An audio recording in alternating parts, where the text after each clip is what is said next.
Dr. Kevin Kavanagh is a retired physician and also founder of a national organization called Health Watch USA. We call him Dr. K around here. And Dr. K, good morning, sir. Good morning, Jack. How you doing? Doing really well, really well. I spoke earlier this morning with a Fox correspondent in London, and his name is Simon Owen. And Simon says, I just wanted to use that term. Simon says that the British medical folks are doing some experimentation with mixing vaccines. So to see the efficiency is if you got one of the products for your first shot and the another one for the second shot, which at this point they're telling you not to do. They're going to try to determine if that actually will work. Have you heard or read anything about that? Yes, and that really does underscore the fact that they're getting desperate. They're running out of vaccines. One of the things that really impressed me about that interview, Jack, is that he was describing a grim situation. Hospitals are being overrun, etc. This is a real pandemic. It's not a political issue. In the United States, it seems like it's one side versus the other if this is real. But this is also ravaging other countries. And this is a conservative news outlet, a conservative reporter that's reporting a grim situation in England. And this is what I'm hearing from my colleagues in the Netherlands, in Spain, in Singapore, in Australia. They're all saying the same thing.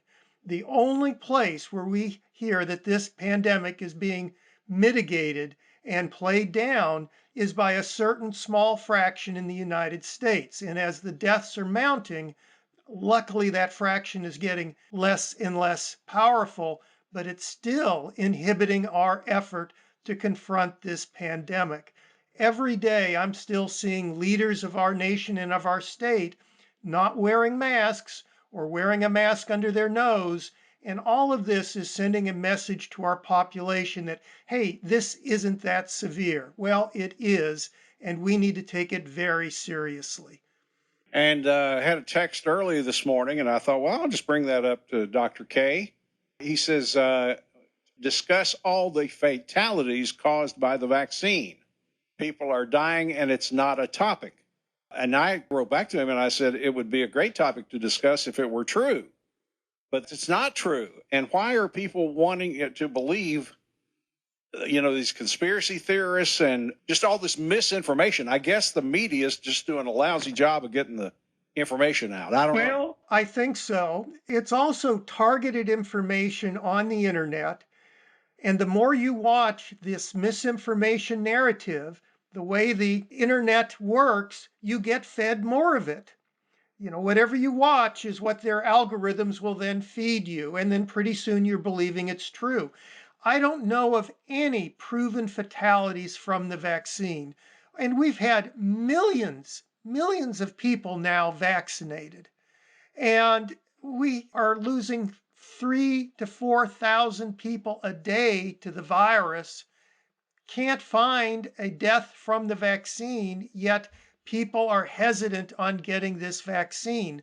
And the more we spread this virus, the more it's likely to mutate and come up with a strain that will evade the vaccine. So we really need to get vaccinated and to start taking this pandemic seriously. All right, let's go to Laura. Good morning, Laura. Good morning, Jack. Good morning, Doctor. Listen, the New York Times last week or the week before had 2 or 3 different articles on how vaccines can be spread further in an emergency, and one of them mentioned injecting right under the skin instead of getting into the muscle with the big needle. You can use like 1/5, like 20% of the vaccine if you put it right up under the skin because there's more immune cells there or something. What do you know about that, and would that be an idea? Well, I do think they're going to high efficiency needles and methods of injecting. I know that President Biden has evoked the National Production Defense Act in order to get these new types of syringes. I think the idea of injecting shallower is because the needle doesn't have to be as long, maybe not as wide, and so that you have less dead space and you will be able to get more vaccine doses out of a single vial. I'm not sure of that, but that may be the reasoning behind it. But certainly they are going to a more efficient syringes and way of delivery in order to get more vaccine dosing. And I believe they feel they can get about 20% extra by doing this. All right, I got four very quick emails that came in, one right after another, text rather, on our auto tech service text line. I've had both doses of the Moderna vaccination as well as had it in October 2020. Can I stop wearing a mask?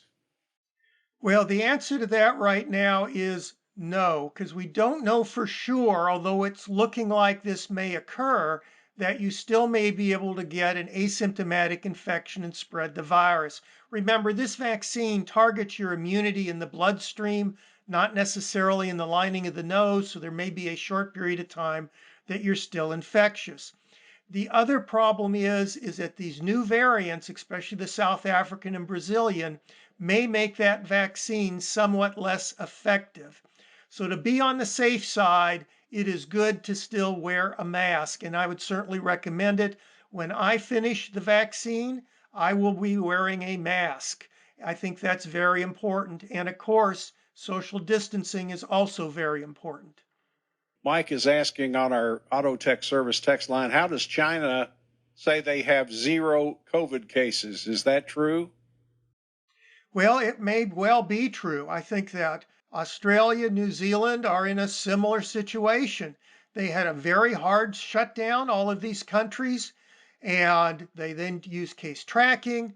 In the areas that had significant outbreaks, the population embraced wearing masks, and they followed strict public health advice. Public health advice can stop the pandemic, but we can't do that in the United States when about a third of our population still believes this isn't a serious situation and that public health advice isn't effective. And that is just a false narrative. In my opinion, and I've stated this for months, I think a lot of it is being fed and drummed up by our adversaries, which put this misinformation on the internet in a very organized fashion. And believe me, it is very, very harmful to the health of our democracy and our republic. All right. Jim says, ask the doctor his thoughts on the new CDC recommendations to turn down the PCR sensitivity on the COVID test. They're showing a 35 to 40% fewer cases after doing so. What is PCR sensitivity? Do you know what that is? Well, I think that has to do with the number of cycles. And I am not sure of that because that gets extremely technical. The PCR test is very accurate in that if it identifies the genome, it means that you've at least at some point had the virus. But it doesn't tell you if you're infectious or not, especially if you use a highly sensitive test. So I think that may be more along the lines of determining whether or not someone is infectious. For example, you will have a positive test for many weeks, sometimes months after you have an infection, but you're not infectious. You're still picking up dead particles of the virus. And we've also seen that with some studies of the environment where they can pick up dead particles of the virus and they have a positive PCR test, but yet it's not really infectious. Kind of like Jurassic Park, where you can find dinosaur DNA in a mosquito in the resin on a tree, but that doesn't mean you found a live dinosaur. So I think it's a good idea for determining infectivity. I'm not sure whether or not a patient has been exposed to the virus in the past, whether or not that's a valid thing to do. All right. The anti-maskers are coming out on us here. This one is from Tim. Says, I thought the masks were intended to slow the spread of spit when we talk. We don't spit from our noses. Honestly, a mask made from household fabric does nothing to keep us from inhaling microbes. And here's another one that says, this is from Josh, wearing a mask is like putting up a chain link fence to keep out mosquitoes. How do you respond to that? Well, I mean, all of that isn't true. It's kind of black and white thinking. A well fitted, and it has to be well fitted, double layered cloth mask will give you some protection against these particles. The mask is not designed just to keep out spit. You also have to be very, very careful about aerosolization of the virus, where the virus is coming at you in a much smaller particle size. And this is why the mask has to be well fitted and should be double layered. Ideally, you should be wearing an N95 mask. And you have to be very careful when you talk about screens and mosquitoes, etc.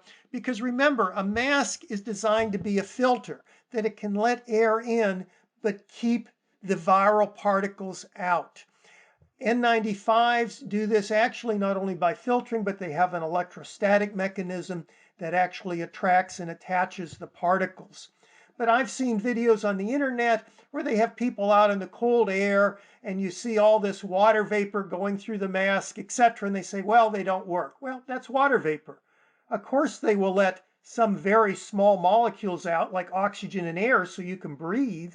It has to do with particle size. So the types of experiments you have to do are very specific in keeping the virus out, but the other good things like oxygen to allow that to pass. So masks are effective. There's abundant of evidence on that. And again, other countries are using masks. They've been used masks throughout the history of pandemics. So this is an effective thing to do. I mean, when you saw the movie Outbreak, or the movies that have to do with pathogens and people are wearing masks, no one ever says, oh, look it, they've made a mistake in the movie, the masks aren't effective. No, they're well accepted. So we need to be wearing masks. Dr. K, Dr. Kevin Kavanagh, our guest this morning. And here's one, Dr. K, that says, is wearing a mask really that hard to do? Grow a set, people.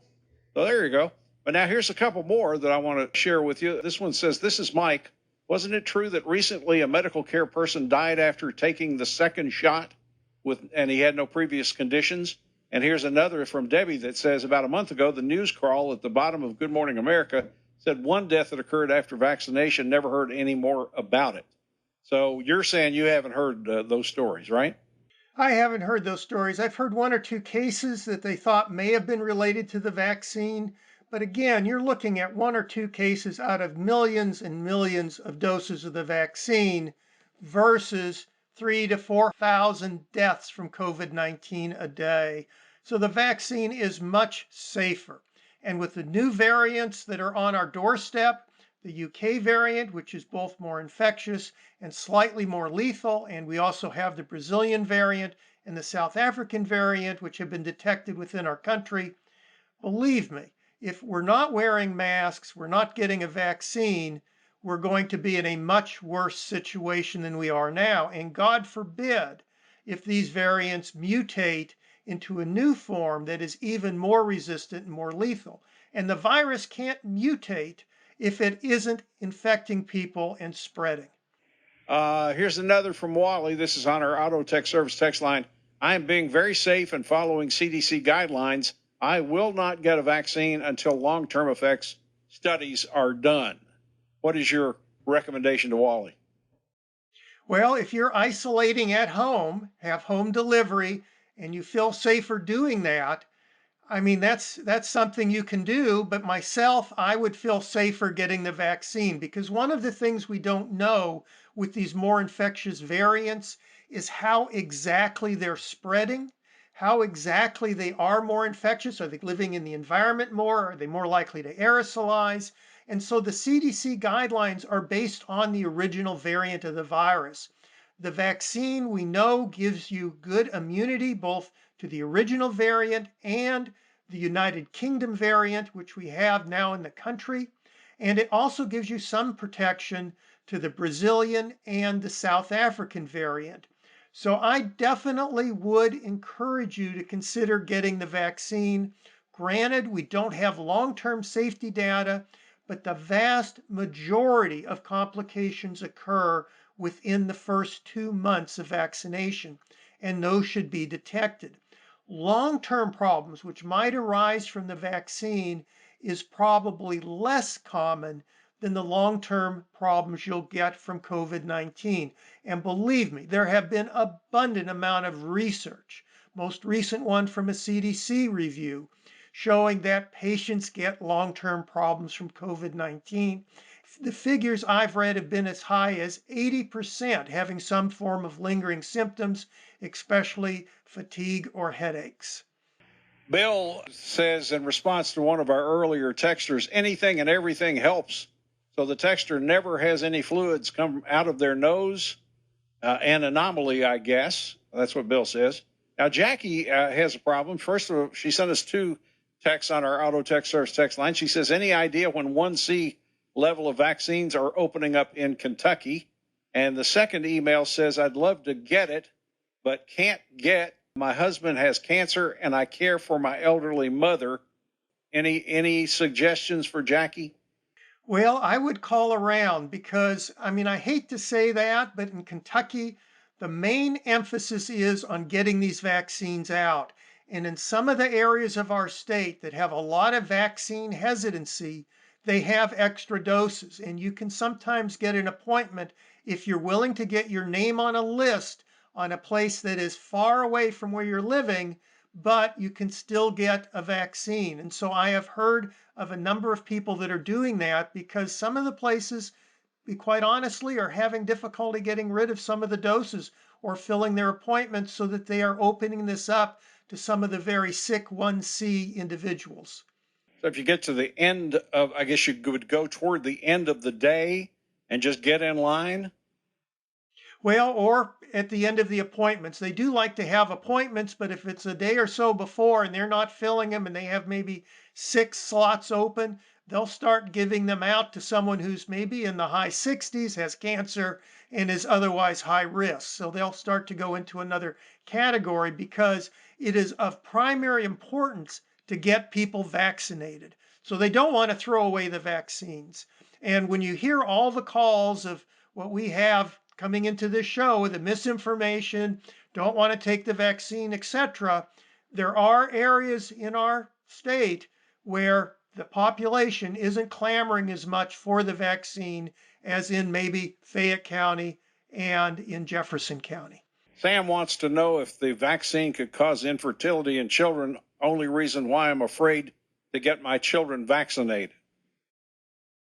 Well, first of all, we are not vaccinating children at this point. I think they are still waiting for safety data.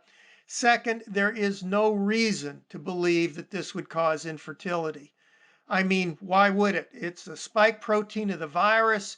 They're very specific vaccines that make antibodies to the spike protein. How that would equate with infertility, I have no idea. And certainly if we were seeing that with the vaccine, we should have had reports of that with the viral infection, which elicits very much of the same type of an immune response. So I would not worry about that as a factor in determining whether or not you should get your children vaccinated. But right now, I do not believe they are vaccinating children. This is Mike. What percentage of those 4,000 to 5,000 deaths per day are just related to COVID-19 and not the primary COVID deaths? People seem to be real concerned about that. Yeah, and who knows? Every death usually is associated with other problems that people have. The death just comes on sooner. For example, in the 1918 flu pandemic, 90% of the autopsies had bacterial infections in the lungs. In other words, co-infections. So you can say, well, 90% of the people didn't die of that pandemic. They died of the bacterial infection. Well, that's not really good thinking. It's excess deaths, whether or not that death would have taken place if they wouldn't have had COVID-19. And unfortunately, in our state where people smoke, people are overweight, people have diabetes, almost everybody has a comorbidity, but these people probably would have been alive today if we would have followed good public health advice and then got them vaccinated. And unfortunately, we didn't do that. So I believe we've seen a lot of excess unnecessary deaths in our state. We should learn from our mistakes and proceed with good public health advice adherence. And that means wearing a mask, social distancing, doing both, not one or the other, and getting a vaccine.